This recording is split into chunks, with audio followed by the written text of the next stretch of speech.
Women make up 70% of the healthcare workforce, but only 20% of its leadership. On Her Story, we'll explore the careers of bold and influential women from Silicon Valley to Capitol Hill and learn how they've overcome the odds. This is Her Story, a program where we explore what's beyond the glass ceiling. Welcome to Her Story, a show for women by women. And I'm here with an amazing woman for you to hear her story. I'm Sandi Fenwick. I recently retired as the CEO of Boston Children's Hospital, and I now serve on a number of public, private, and company boards. I'm here with Madeline Bell, who is the president and CEO of the Children's Hospital of Philadelphia, better known as CHOP. I'm thrilled for you to hear her really, truly inspiring and impactful story. So welcome, Madeline. It's nice to see you, Sandi. Thank you. So, Madeline, I'll just do a quick intro and then really, truly turn it over to you. Madeline, you started your career as a pediatric nurse and then rose rapidly through the ranks of hospital administration, first at CHOP, and then you left and came back, and you had roles as vice president, senior vice president, EVP, COO, and now president and CEO. And you've done really, truly so much for children and children's health and for CHOP specifically. You've built CHOP into the powerhouse it is today. And it is really the envy of so many of the children's hospitals around the world, not only within Philadelphia and your neighboring communities, but obviously nationally and internationally. And you have been both a civic leader, a board member publicly in private organizations, and you are an icon in Philadelphia. And I have learned so much from you, Madeline, and had the privilege of working side by side with you. And I've watched you and learned from you as you have done so, not only what you have done, but how you have done it with such grace and empathy and integrity. So we would love to hear your story. Well, thank you so much, Sandi, and right back at you. It's been such a pleasure to get to know with you and work with you over the years and partner with you as a Children's Hospital CEO.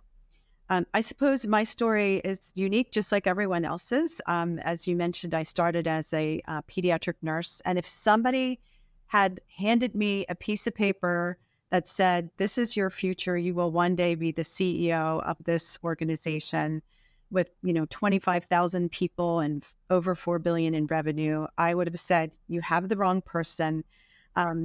Look behind me; it must be somebody else."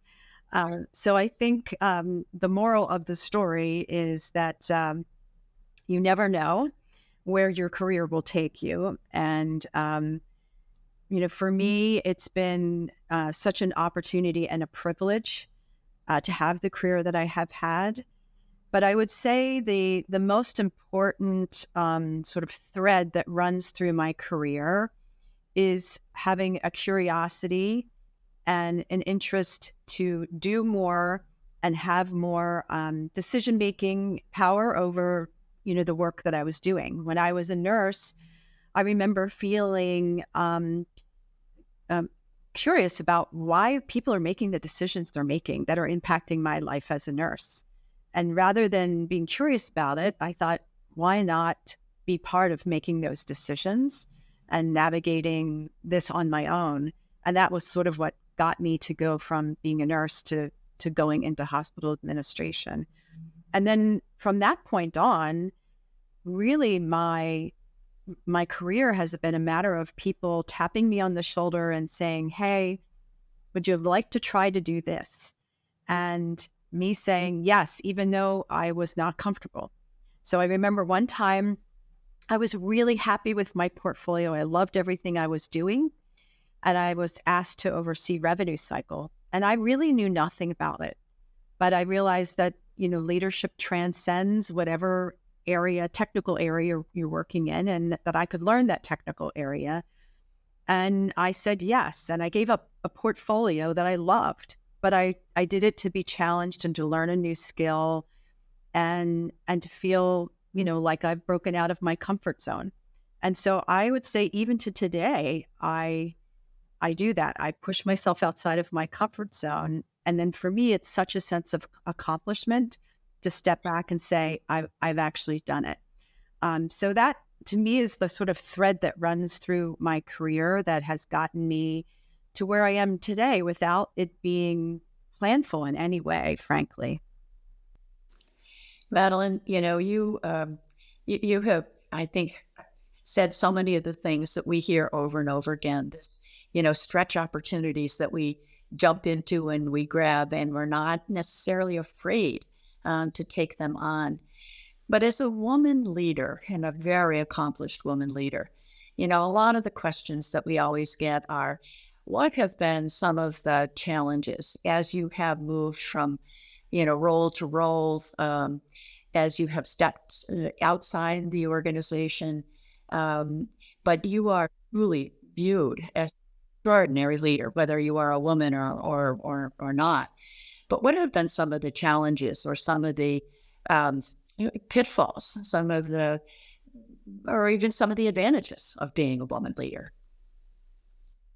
I think one of the things that I learned, and I had to really learn it, was that networking doesn't come as easily to women, and myself included in that, and many of the women that I mentor, as it does for men.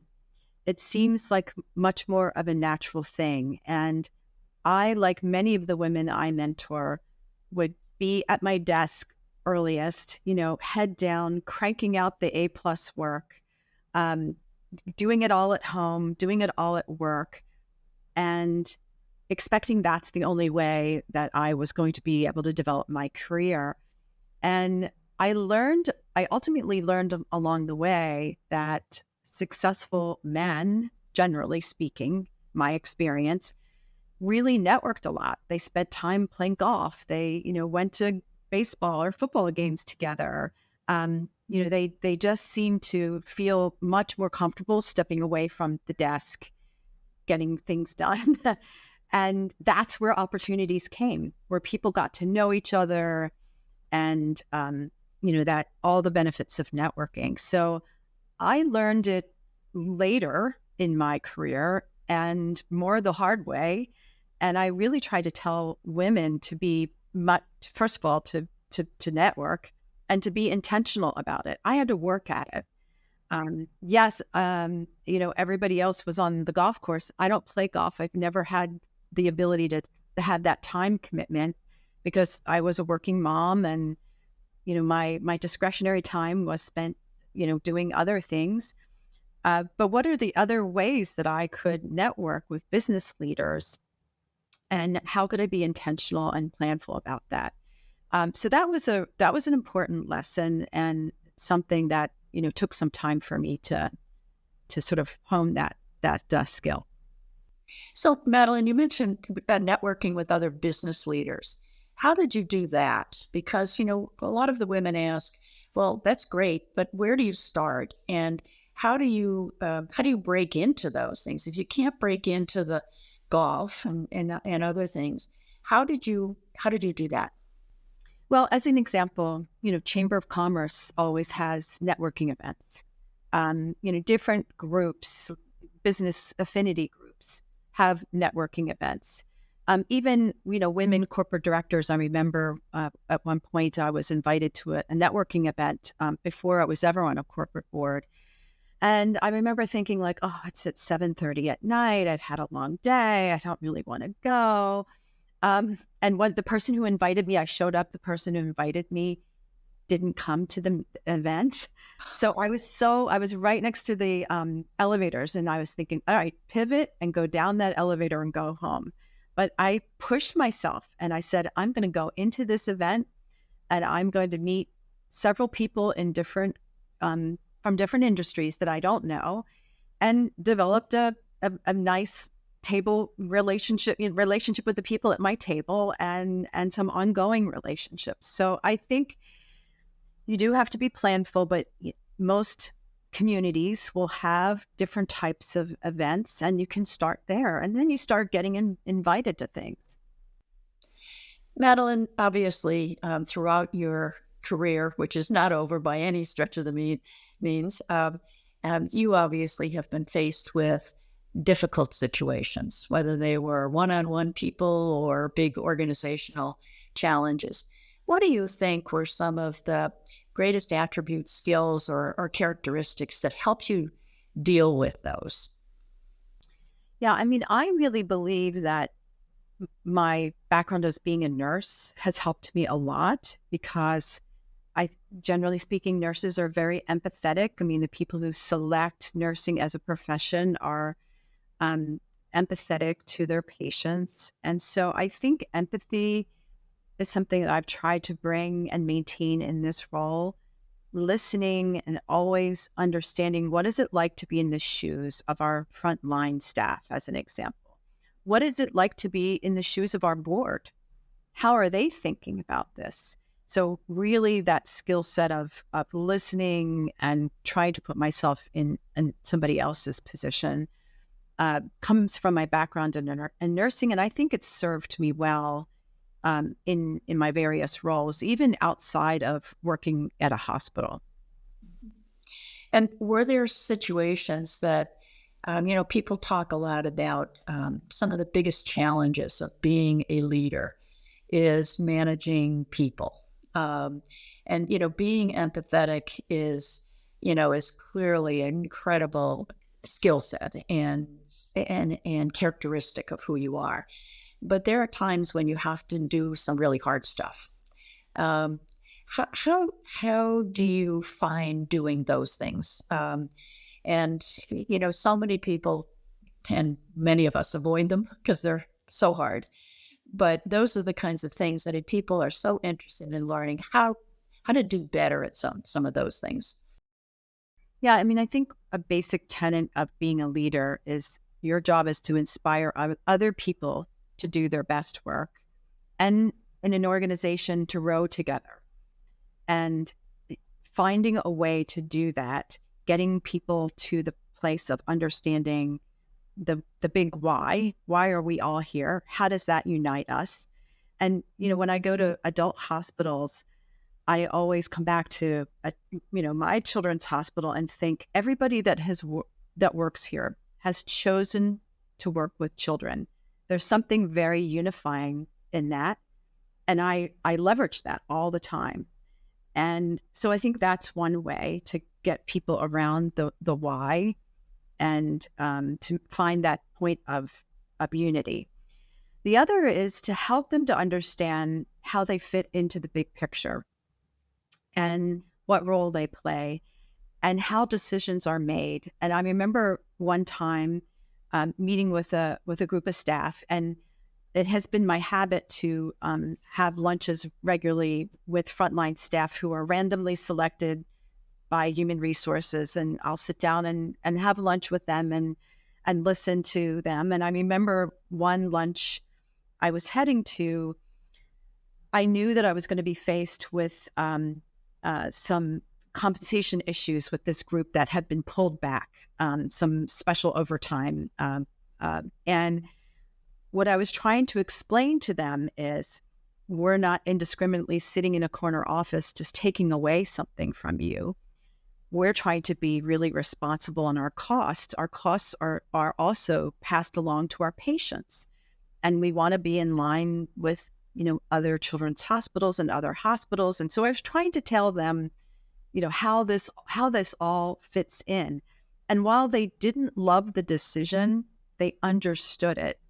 And so I think getting people to seek to understand how and why decisions are made, even if they don't like it, and then how they fit into the big picture and why they are important, what their role is. And I think that, along with getting people, inspiring them towards the mission and getting them to row together, those are all ways of, they're the things that leaders have in our toolbox to get people, to move in the direction with us. And it doesn't always work.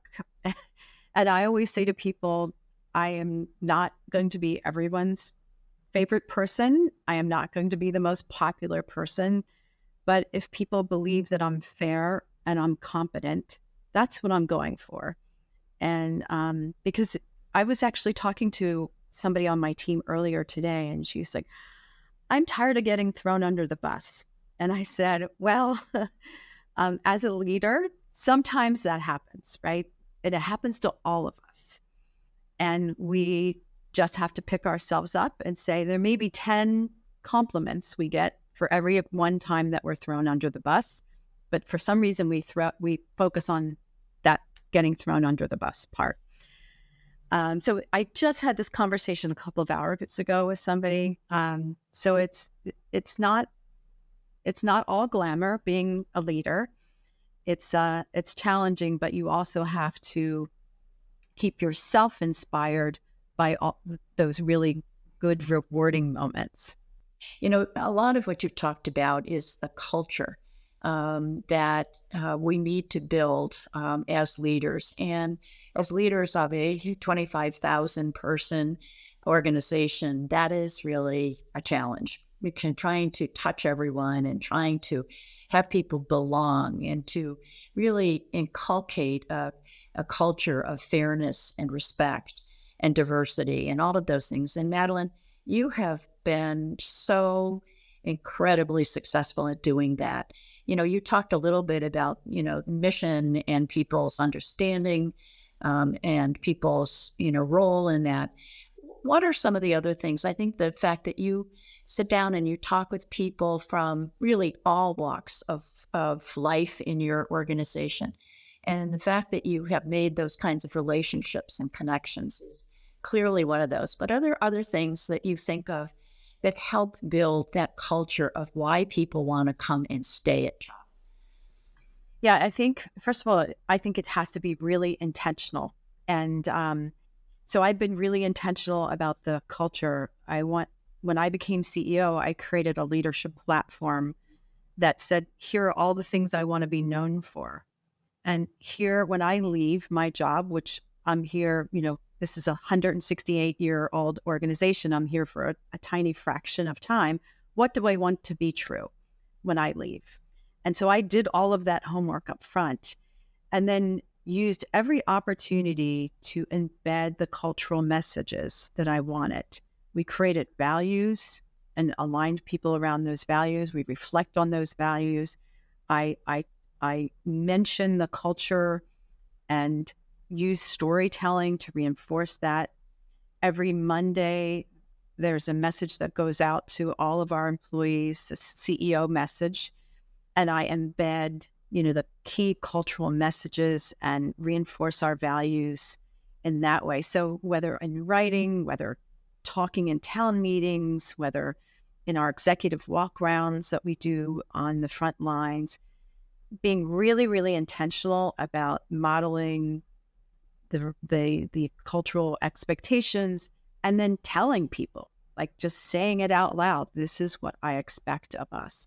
And what's really gratifying to me is hearing people repeat some of these things back in the course of meetings and even times where they don't really know I'm in the meeting or they're not aware that it came from me. And it's really gratifying because to hear people echo that is for me a rewarding time at work, just to witness how the culture is moving and to hear people articulate it.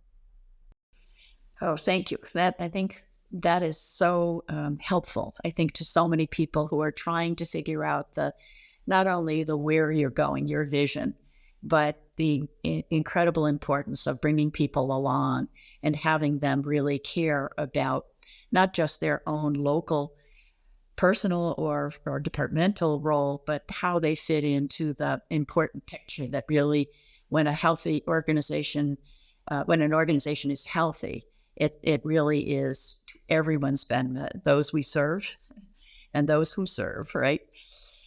Madeline, a lot of women, and I hear this again a lot of times, have asked the question about work-life balance. And increasingly, it's not just women, it's everyone trying to find that balance.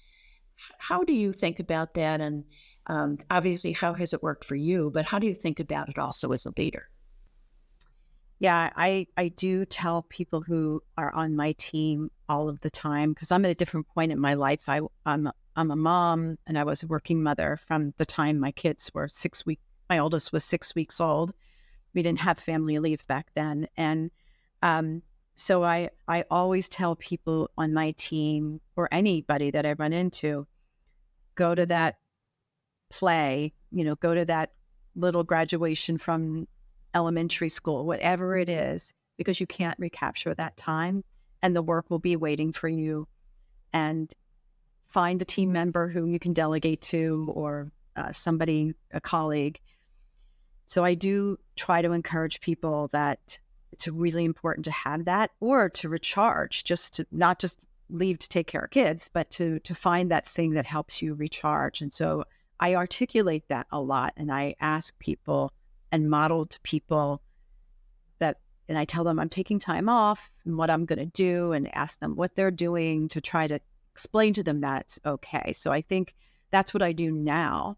And I get this question a lot from working moms, and a little bit less from working dads, but I tell them that, you never feel that you've achieved the perfect balance.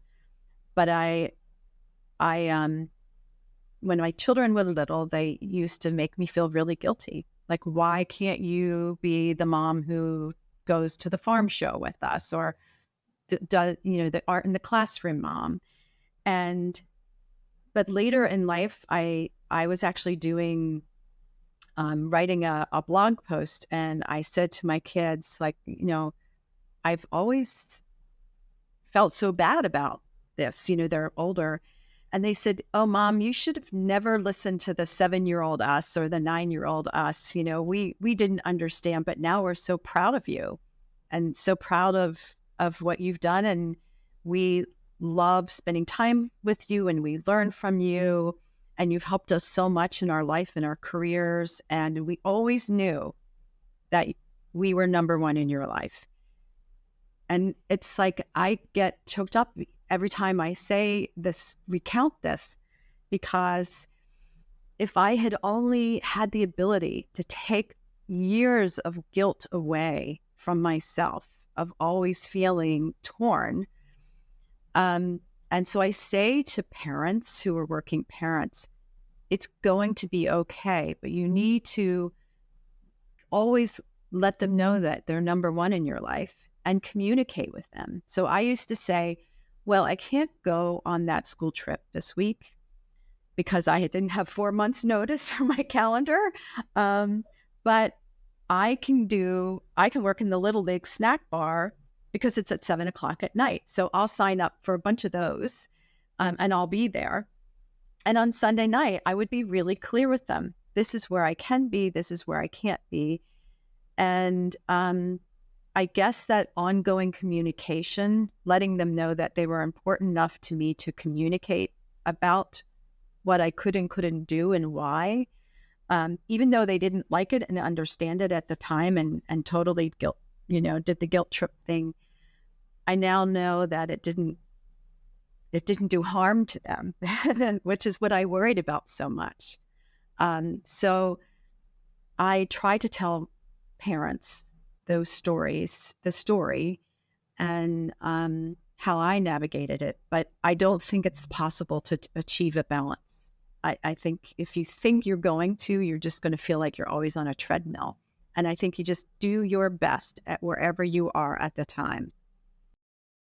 Thank you. That was really very special. And I think it probably will bring a lot of little tears to the eyes. So, Madeline, are there any other lessons learned? I think I always like to get to a place where I just let you share, any other lessons learned that, or words of wisdom that you would like to just impart. Well, I would say 2 things. One, as a leader, the biggest mistakes I've ever made in my career are hiring mistakes. And the mistake I made was, okay, I hire somebody and I believe in them. And I knew in my heart of hearts, and this has happened to me more than once, and you would think I would learn from it, but I knew in my heart of hearts that this was not going to work out. Yes, a great person, but maybe not a fit for our organization, maybe not a fit for my team, maybe not a fit for me. But I kept sticking with it and thinking that I could get them there. I could rehab this, skill or, whatever. And I knew it early on, and I should have moved on it early on. And I say to people, if you really don't think it's going to work out, don't waste your time trying to make it work. It's likely not going to work. Call it early and move on for both sake, for the person and for you. And I've done it more than once. And I think they're the biggest mistakes that I've made are hiring mistakes. And then on the positive side, I would say that people cannot believe in you or see you in a role until you can believe in yourself. And I remember I did not take this advice when somebody from our board said, we would love to consider you as a CEO successor. I was the chief operating officer for 8 years. And I kept saying, no, I really love the job that I'm doing. I love the job that I'm doing. And then I started getting calls from other hospitals, several calls, and invited to interviews for CEO positions. And then I started to think, well, if they think I can do this, maybe I can do it. And I try to explain to people, don't do that. Believe in yourself first, and other people will believe in you. And I think so much of it is up here in your head, this narrative in your head that if you're confident and believe you can do something, other people will meet you and believe in you as well. So I think those are the two things I would pass along to other women. Oh, Madeline, thank you. This has been absolutely so wonderful to hear not only your own personal story, but all of the things that you have gathered along the way that have both helped you, but are now helping so many others as they struggle to try and not only deal with their own challenges personally, but also how they grow and become incredible, inspiring leader like you. So thank you. This has been such a joyful conversation, and appreciate so much you taking the time out of, I know and remember well, your schedule. Thank you. Thank you, Sandi.